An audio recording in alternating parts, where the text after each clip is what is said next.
And so to push it even a little further is, even if the domestic violence survivor is a trauma survivor, and she grew up with violence, and she's been in 2, 3, 4, 5 violent relationships, our practice would reflect that in each of those relationships, each of those perpetrators made their own choice to get violent. The violence and the danger that violence represented to the kids was not coming from mom's trauma history,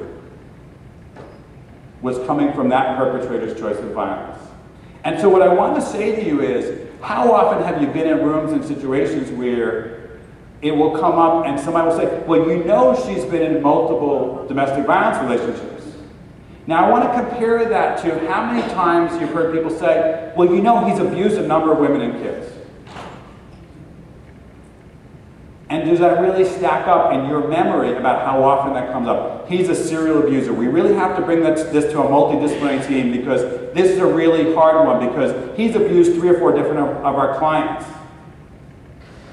and their kids.